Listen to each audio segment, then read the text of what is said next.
Everyone, तो कैसे आप सभी। तो जैसा कि आप सभी को पता होगा कि फाइनली सेकंड 4 और 6 सेमेस्टर की जो एग्ज़ाम्स है वो शुरू हो चुकी है और जिनके नहीं हुए वो आने वाले कुछ दिनों में शुरू हो जाएंगे और एडमिट कार्ड भी जो है वो आना शुरू हो चुका है। तो इसी के बीच हमारी कोशिश ये रहती है कि हम आप सभी को अच्छे से गाइड कर पाए ताकि एग्ज़ाम्स में आपको कोई प्रॉब्लम ना हो।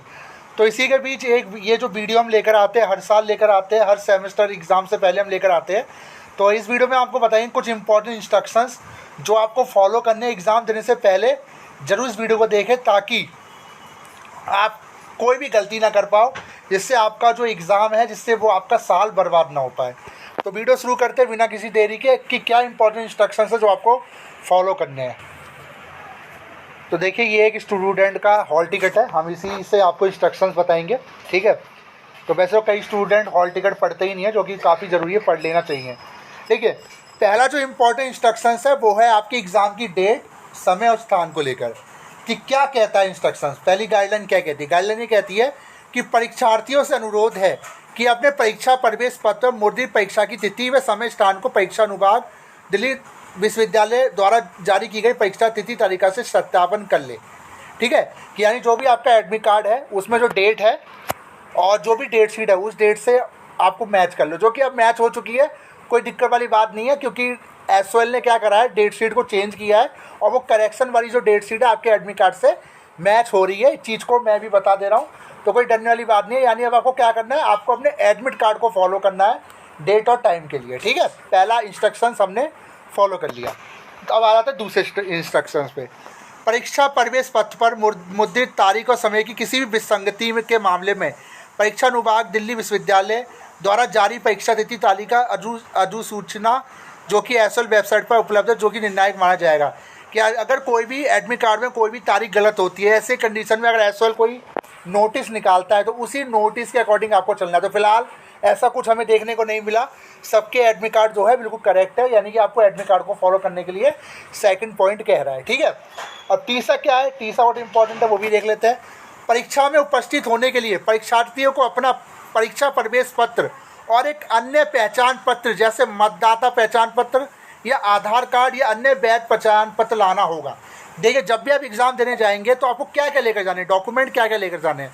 पहला आपको आपका प्रवेश पत्र, इसको हॉल टिकट एडमिट कार्ड बोला जाता है, वो आपको प्रिंट आउट निकलवा के लेकर जाना है।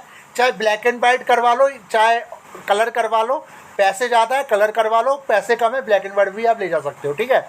इसके साथ आपको एक प्रवेश पत्र के साथ एक अन्य पहचान पत्र लेकर जाना है। अब आपको सर सोल आईडी कार्ड ले जा सकते हो, सोल आईडी कार्ड ऑप्शनल। इसके अलावा एक सरकारी प्रूफ आपको लेकर जाना है, या तो आपका पहचान पत्र हो, वोटर आईडी कार्ड, या तो आप अपना आधार कार्ड ले जाना, या पैन कार्ड ले जाना, या ड्राइविंग लाइसेंस ले जाना। एक डॉक्यूमेंट ज़रूर लेकर जाना, ये चीज़ उन्होंने बोल रहा है कि जिससे बाहर की जो चेकिंग आती है वो मैच करती है, ठीक है। ये चीज़ क्लियर हो गई, इस ताकि ऐसा ना हो कि कोई और आपकी जगह एग्ज़ाम दे रहा हो। चौथा क्या कहता है, चौथा पॉइंट ये कहता है कि परीक्षार्थियों को विश्वविद्यालय के अध्यादेशों और विनियमों के निर्धारित शर्तों और नियमों के आधार पर ही परीक्षा में शामिल किया जाता है।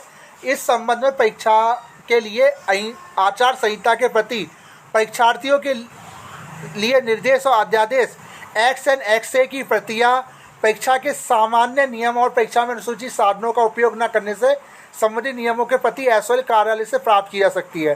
तो यानी ये चीज़ जो है ये आपके लिए नहीं है। इन्होंने कहा है कि आपको नियमों के अकॉर्डिंग एग्ज़ाम देना है, तो वो तो एग्ज़ाम सेंटर वाले आपको बता देते हैं, कोई दिक्कत वाली बात है नहीं, ठीक है। आपको अटेंडेंस शीट पर साइन करना है, ठीक है, अपने सीट पर बैठना है, रोल नंबर से अपना रोल नंबर मैच करना है कि आपका रूम नंबर कहाँ है। क्योंकि देखिए, काफ़ी स्टूडेंट मिस्टेक यही करते हैं। वो क्या कर रहे हैं मैं बताऊँ, एब्सेंट क्यों आती है।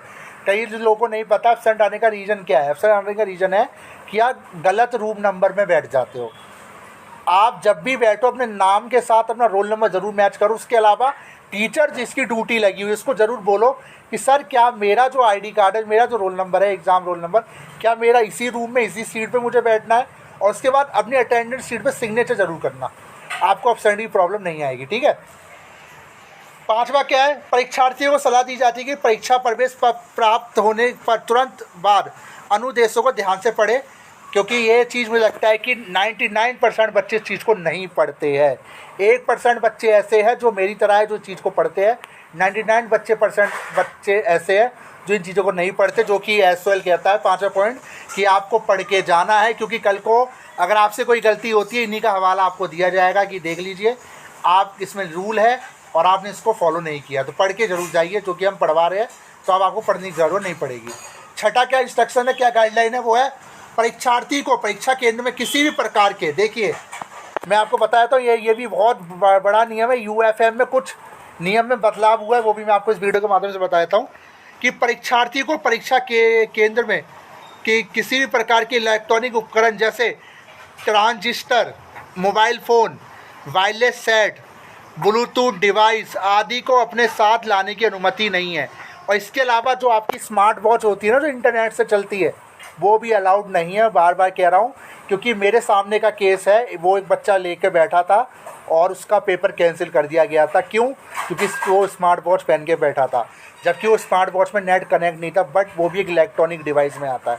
नॉर्मल वॉच पहन के जाओ, जो क्लासिकल होती है नॉर्मल, स्मार्ट, ना तो मोबाइल ना तो ब्लूटूथ, कुछ भी आपको लेकर नहीं जाना। अगर ये चीज़ें पकड़ी जाती है चेकिंग के दौरान, उसके बाद आपको UFM लगा दिया जाएगा। अब UFM का केस भी सुन लो। देखिए पहले क्या होता था, जब UFM लगता था, अनफेयर मीन्स इससे बोला जाता है, तो जिस पेपर में आप पकड़े जाते उस पेपर को कैंसिल कर दिया जाता था। बट दिल्ली विश्वविद्यालय के अंदर अब ये रूल बदल चुका है। अगर आप जिस पेपर में पकड़े गए हो और उससे पहले जितने भी पेपर आपके हुए, उन सभी पेपर में आपको UFM लगा दिया जाएगा। मान लीजिए मेरे टोटल 4 पेपर है और मैं तीसरे पेपर में पकड़ा गया, मेरे 2 पेपर ऑलरेडी हो चुके हैं, मैं उनमें नहीं पकड़ा गया, मैंने वो ईमानदारी से किए। बट तीसरे पेपर में मैं पकड़ा गया किसी डिवाइस के साथ, किसी नकल के साथ। ऐसी कंडीशन में दिल्ली विश्वविद्यालय आपके जो 2 पेपर है उनको भी कैंसिल करेगी, और जिस पेपर में पकड़े गए वो 3 पेपर आपके कैंसिल हो जाएंगे। तो इस चीज़ को बार बार कह रहा हूँ, UFM का जो रूल है दिल्ली विश्वविद्यालय के अंदर चेंज हो चुका है। इस चीज़ को बार बार मैं कह रहा हूँ हर वीडियो में, ठीक है। ये B क्लॉज है, दिल्ली विश्वविद्यालय का क्लॉज B, ठीक है। SOL कुछ नहीं कर पाएगा। फिर 7वां आपका, परीक्षार्थी को सलाह दी जाती है कि परीक्षा प्रवेश पत्र लैमिनेट ना कराए। काफ़ी स्टूडेंट है जो लैमिनेशन का शौक़ रखते हैं, लैमिनेट करवा लो। लैमिनेशन नहीं करवाना है, लैमिनेट नहीं लेकर जाना है, लैमिनेशन भूल जाइए। PDF ज़रूर संभाल के रखना। हाँ, एक चीज़ और बोल देता हूँ, देखिए ये जो आपका एडमिट कार्ड आया है ना, जो भी एडमिट कार्ड आपका है आपके पास, आप इसका PDF ज़रूर संभाल के रखना। मैं क्यों कह रहा हूँ, एंड फ्यूचर आपको काफ़ी हेल्प आपको इससे मिलेगी। पहला अगर आप रीवैल्यूएशन करवाओगे तब ये आपका लगेगा, या कोई ऐसा प्रॉब्लम होता है जहाँ आपको एक एविडेंस देना पड़ेगी, आपका एग्ज़ाम सेंटर यही था या आपने एग्ज़ाम दिया था, तो PDF आपके पास होना चाहिए एडमिट कार्ड का, क्योंकि एग्ज़ाम के बाद जो लिंक है ना डाउनलोड एडमिट कार्ड को हट जाएगा, ठीक है। तो लैमिनेट ना कराए, प्रिंट आउट लेकर जाए, प्लस PDF ज़रूर संभाल के रख ले। ये चीज़ मैं आपको बोल दे रहा हूँ, क्योंकि अभी भी मैं काफ़ी केस देखता हूँ कि SOL के बच्चे इसीलिए नहीं कर पाते कुछ, क्योंकि उनके पास एडमिट कार्ड नहीं होता, ठीक है। 8वां केस क्या है, 8वां क्या कहता है, 8वां ये कहता है कि परीक्षा प्रवेश पत्र में किसी भी विसंगति समस्या के मामले में परीक्षार्थी सहायक कुल सचिव परीक्षा SOL से संपर्क कर सकते हैं। इस संबंध में विश्वविद्यालय का निर्णय अंतिम होगा। अगर आपके एडमिट कार्ड में कुछ भी गलती, आपको लगता है कोई डिटेल गलत है, आपका नाम गलत है या कुछ भी डिटेल मिसमैच है या मिसिंग है, तो आप SOL जाकर उनको बताइए, वही चीज़ ठीक करेंगे, ठीक है। 9वां आपका है, हाँ ये बहुत इंपॉर्टेंट है, इसी चीज़ के चक्कर में क्वेश्चन छूटते हैं। देखिए मैं बिल्कुल मानता हूँ काफ़ी ऐसे स्टूडेंट हैं जो जॉब करते हैं, काफ़ी ऐसे स्टूडेंट हैं जो नहीं आ पाते टाइम से, पर मैं आपसे रिक्वेस्ट करता हूँ, ये एग्ज़ाम है और एक एग्ज़ाम ना आपका 1 साल बर्बाद कर देगा अगर आपने मिस कर दिया। तो परीक्षा पर प्रारंभ होने के 30 मिनट बाद परीक्षा कक्ष में प्रवेश की अनुमति नहीं होगी। मतलब कि आपसे मैं एक ही चीज़ कहूँगा, मान लीजिए आपका जो पेपर है 9 बजे का है, तो आप 8:30 बजे परीक्षा केंद्र पर पहुँच जाइए, ठीक है। और बाकी इन्होंने कहा है कि आधा घंटा अगर आप लेट होते हो, ठीक है, आधा घंटे की आपके पास है, बट आधे घंटे के बाद अगर आप पहुंचते हो, जैसे मान लीजिए 9 बजे का पेपर है और 9:30 तक गेट खुला रहेगा, बस 9:30 के 1 मिनट 2 मिनट ऊपर भी होता है गेट बंद हो जाएगा, आपको अनुमति नहीं दी जाएगी, आपकी वो सब्जेक्ट में एब्सेंट लग जाएगी, फिर आप रोज चिल्लाओ। तो मैं कह रहा हूँ जल्दी पहुँचो, ठीक है, जल्दी लिख पाओगे। 10वां पॉइंट क्या कहता है, परीक्षार्थी को परीक्षा शुरू होने से 30 मिनट के अंतराल तक परीक्षा कक्ष छोड़ने की अनुमति नहीं दी जाएगी।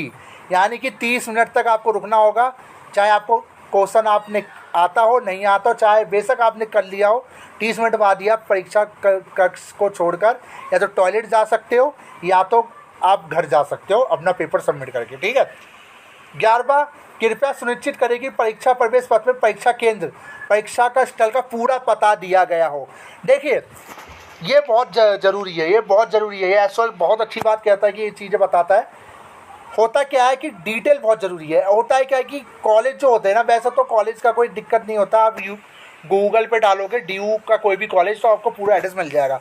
बट अगर परीक्षा केंद्र ही शो नहीं कर रहा, पूरा एड्रेस नहीं है, तो ऐसी कंडीशन में आप SOL जाके इस चीज़ में उनको बोल सकते हो। वैसे तो ऐसा नहीं होता, बट अगर ऐसा होता है कि आपका सेंटर ही आपको मेंशन नहीं हुआ पर एडमिट कार्ड आ गया, तो आप SOL जाके इसको ठीक करवा सकते हो। ठीक है। 12वां पॉइंट है परीक्षा अधीक्षक,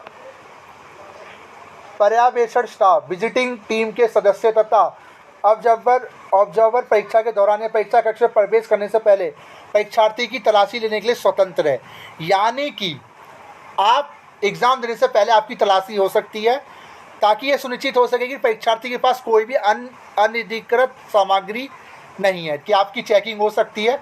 आप ये नहीं बोल सकते कि आप किस ब्याज पे मुझे चेकिंग कर रहे हो। देखिए 12 जो पॉइंट है ना, ये इन्हें पावर देता है कि वो लोग आपकी चेकिंग कर सकते हैं, कहीं आपके जूते उतरवा सकते हैं, जूते के अंदर मोजे भी देख सकते हैं कि आपकी कहीं नकल तो आप कुछ ऐसा तो लेकर नहीं आए हो। ठीक है।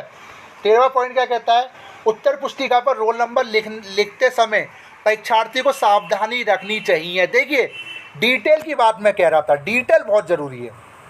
गलत रोल नंबर अगर आपने लिख दिया, उस कंडीशन में आपकी जो उत्तर पुस्तिका है उसका मूल्यांकन नहीं होगा, नंबर नहीं मिलेंगे। और अगर वो पुस्तिका अगर खो जाती है तो इसके लिए दिल्ली विश्वविद्यालय जिम्मेदार नहीं होगा। तो रोल नंबर लिखते समय सावधानी ज़रूर रखें, काटा पीटी ना करें। अगर कुछ ऐसा होता है, लगता है कि मैंने गलत लिख दिया है, तुरंत वहाँ का जो स्टाफ है उनको बताइए, सर मैंने रोल नंबर गलत लिख दिया, अब मैं क्या करूँ। वो ही आपको बताएंगे कि ये सही रोल नंबर आपको कैसे करना है। खुद से काटा पीटी ना करें, खुद से टीचर बनने की कोशिश ना करें। अगर आप गलती से भी कोई मिसमैच कर देते हो रोल नंबर में, तो काटना अलाउड नहीं है, आपकी आंसर शीट कैंसिल हो जाएगी। वहाँ का जो स्टाफ है उनको बोलिए, सर मैंने रोल नंबर गलत लिख दिया, जल्दबाजी हो सकता है आपको वो डांट दे, बट उसका समाधान वो करेंगे। हो सकता है कि वो किसी और तरीके से आपको दूसरी आंसर शीट प्रोवाइड करवा दे। बट अगर ऐसी चीज़ें अगर आप करते हो तो इसके लिए आप खुद जिम्मेदार हो, कल को कुछ भी हो जाता दिल्ली विश्वविद्यालय जिम्मेदार नहीं है। ठीक है। तो और बाकी नोट है, वेबसाइट से डाउनलोड किया गया परीक्षा प्रवेश पत्र परीक्षा केंद्र के लिए वैध माना जाएगा। हालांकि परीक्षा केंद्र के सक्षम प्राधिकारी के द्वारा इसका सत्यापन किया जा सकता है। जो आपका एडमिट कार्ड है वही वैलिड है, और बाकी उसकी जांच आप जो अधिकारी वहाँ का है वो कर सकता है। दूसरा पॉइंट है, परीक्षार्थी के पास उपलब्ध प्रासंगिक दस्तावेजों के आधार पर परीक्षा केंद्र के अधीक्षक उसकी अधिप्रमाणिकता का आवश्यक सुनिश्चित कर ले कि ये वही बच्चा है या ये उसका भाई आकर पेपर दे रहा है। ठीक है। तो बस ये प्रिंट करके निकाल लेना। और इसी के साथ आज की जो वीडियो है वो ख़त्म होती है। वीडियो कैसी लगी जो बताएगा। Thank you so much.